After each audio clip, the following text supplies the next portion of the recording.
Well, we find ourselves at chapter 9, video 11, and this is self inventory time. I wouldn't be surprised if this was a tough chapter for you. It's a tough chapter for a lot of people because this is where the rubber meets the road. This is where you really have to look in the mirror and confront yourself and start to take some really good hard look at yourself and your faults or your frailties or your inadequacies. I hate that term, but what I'm trying to point out is that nobody is perfect.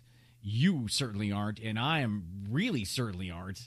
It's not about being perfect, acting perfect, striving for perfection, because there really is no such thing as perfection. It's an ongoing process of improvement.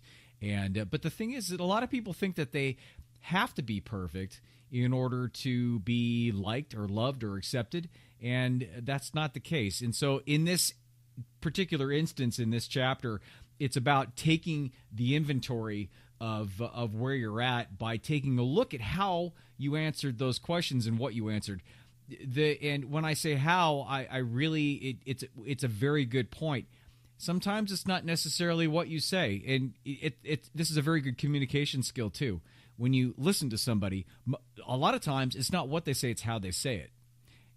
The meaning comes not necessarily from just the words and the order that they're spoken, but it comes from the meaning behind it, the attenuation, the tempo, the cadence of how they say it, the look on their face, where their body is pointing. That's kind of what it is. And that's what I'm talking about in this chapter. So basically, it's an awareness exercise, and that's what I want you to go through before we go on to the next step. It's really, really important for you to get very honest with yourself here, because really you're just circle jerking if you don't get down into the mud and really be honest with where your limitations are at this point, because those are the things that's where your weak points or your soft spots are, and that's what we're going to try to focus on exposing and then building up.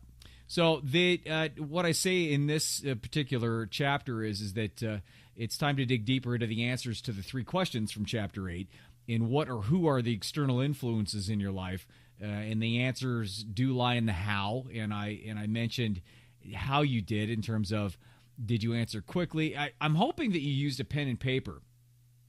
And if you didn't, go back to those questions, get a pen and a paper out or a pencil, and write down some answers to it. Because you'll discover a ton about yourself if you just do that small little trick. How you write it, how fast you write it, what are caps, where is it scribbled, where is it pressed really hard, where do you use exclamation points, or where you use punctuation or you don't use punctuation. All of that stuff makes a huge difference and really exposes a lot of where you may not think there's something to expose. You may not see it, but it comes out on the paper big time. So a couple other points that I want to bring up in this chapter is, don't freak out or shut down if you feel as though you're not getting it or you're not further along than you think you should be. That's a thing that I do. I always put myself in a crappy position before I pattern and interrupt myself and shift it. But I always put myself in a position where I feel as though I should always be further along than I am. Because once I get to a place, I'm thinking, well, shit, why wasn't I here earlier? I feel that way doing this, But then I check myself and I understand, well, it is what it is, and that's where I'm at. But at least I'm doing it now, and that's kind of what I have to get myself back into. So don't freak out if you think as though you're not getting it or it's not sinking in as much or you should be further along, because you're where you should be now. It's all a process, and there's a good chance that you going through this book and these videos for the first time, you just won't hear certain things, you won't see certain things won't process until you go back and do them again, or even maybe if you go to another book or another seminar afterwards and things will start clicking. So just accept it for what it is and be okay with where you're at. That's one thing I really want to stress at this point, especially before we go to the next step.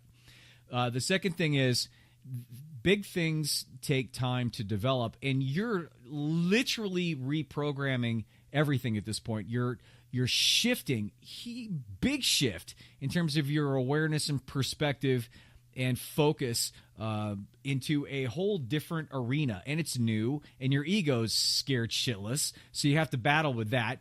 And that's the one thing that I'm trying to do, is to keep it from being too severe of a shift to where your ego kicks in and then completely shuts you down to the point where you put the book aside, or you go make a sandwich and fall asleep in front of the TV, or you take yourself away from this, or you decide you need to take a nap because it's an overload.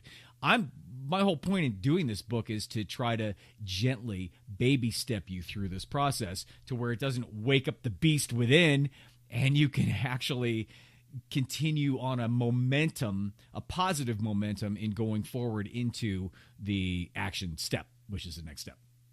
So before we do go into that, I do a quick recap, because I always, at the end of each step, I always like to recap to get you up to speed in terms of all the stuff, because there's a lot of shit happening here. So I wanted to make sure that you got that before you got into the next step, which is step 3, our final step, and it's the action step. And overall, it is the most important, because that's where things manifest. That's where you take everything inside and you make something outside. So I will see you in step 3.